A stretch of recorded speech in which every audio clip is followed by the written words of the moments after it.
Menyapa Anda dalam program Bible Everyday, dan hari ini kita akan melanjutkan pelajaran kita di Keluaran pasal yang ke-14. Dari judul perikopnya kita mengerti bahwa Fir'aun bertindak untuk penghabisan kalinya. Jadi begitu melihat orang Israel keluar dari negeri Mesir, Fir'aun baru tersadar bahwa selama ini bangsa Israel itu memberikan keuntungan yang sedemikian besar bagi mereka, karena mereka memiliki budak dalam jumlah yang sangat besar. Itu sebabnya Fir'aun menyesal telah mengizinkan bangsa Israel keluar dari negeri Mesir. Coba perhatikan ayat yang kelima. Ketika diberitahukan kepada Raja Mesir bahwa bangsa itu telah lari, maka berubahlah hati Fir'aun dan pegawai-pegawainya terhadap bangsa itu, dan berkatalah mereka, apakah yang telah kita perbuat ini, bahwa kita membiarkan orang Israel pergi dari perbudakan kita. Kemudian kita mengerti cerita selanjutnya bahwa Fir'aun bersama-sama tentaranya mengejar kembali orang-orang Mesir yang telah meninggalkan Mesir itu. Padahal kita mengerti bahwa Fir'aun bisa melakukan seperti itu karena Tuhanlah yang mengeraskan hati Fir'aun. Soal mengeraskan hati, kita sudah belajar di beberapa hari sebelumnya tentang bagaimana Fir'aun hatinya keras karena dia awalnya mengeraskan hati, sehingga Tuhan pun akhirnya mengeraskan hati Fir'aun. Ayat yang keempat, aku akan mengeraskan hati Fir'aun sehingga ia mengejar mereka. Jadi Tuhan akhirnya mengeraskan hati Fir'aun sekalian. Sekali lagi, selalu ada maksud, selalu ada tujuan. Dan tujuannya apa? Tujuannya untuk menyatakan kuasa Tuhan itu luar biasa. Kuasa Tuhan dinyatakan secara hebat, yaitu ketika Fir'aun dan tentaranya mengejar mereka, mengejar bangsa Israel, maka Tuhan bisa membuat laut Tebroh yang ada di depan mereka itu bisa menjadi kering. Bangsa Israel bisa menyeberangi laut itu.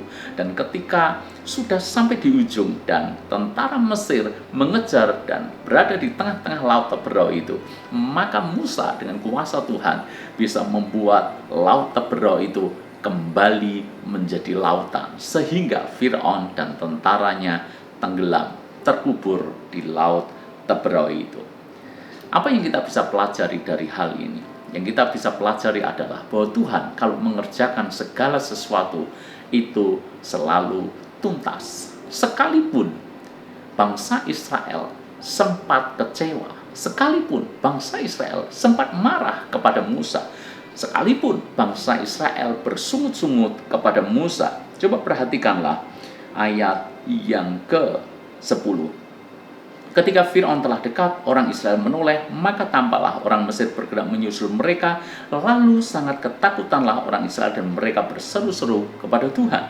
Dan mereka berkata kepada Musa, apakah karena tidak ada kuburan di Mesir, maka engkau membawa kami mati di padang gurun ini? Apakah yang kau perbuat ini terhadap kami dengan membawa kami keluar dari Mesir? Bukankah ini telah kami katakan kepadamu di Mesir, janganlah mengganggu kami, dan biarlah kami bekerja pada orang Mesir, sebab lebih baik kami bekerja pada orang Mesir daripada kami mati di padang gurun ini. Coba Anda lihat, ini mental budak, sudah mengalami mujizat demi mujizat, sudah melihat bagaimana Tuhan buat pembedaan di antara mereka dibandingkan dengan orang Mesir.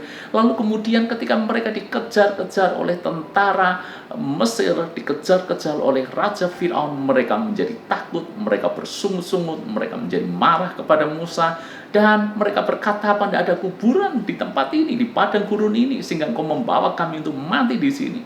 Bukankah lebih baik ketika kami masih berada di Mesir? Mereka berkata, lebih baik kami menjadi budak, tapi selamat dibandingkan kami harus mati di padang gurun ini. Mereka tidak paham bahwa Tuhan mengizinkan itu supaya rencana keselamatan itu dilakukan Tuhan secara utuh.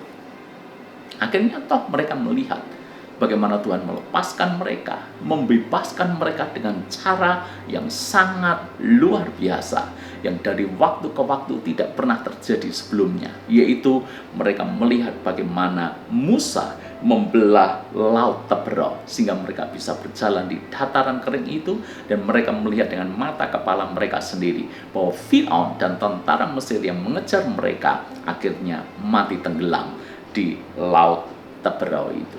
Ibu, bapak, saudara semuanya, mengikut Tuhan tidak selalu mudah. Mengikut Tuhan bukan berarti jalannya mulus-mulus saja. Seperti bangsa Israel ini, ketika mereka keluar dari perbudakan Mesir, ternyata mereka pun masih menghadapi ancaman, masih menghadapi bahaya. Demikian pula halnya dalam hidup kita. Mengikut Yesus, kita masih harus berhadapan dengan penderitaan. Mengikut Yesus masih harus mengalami masalah.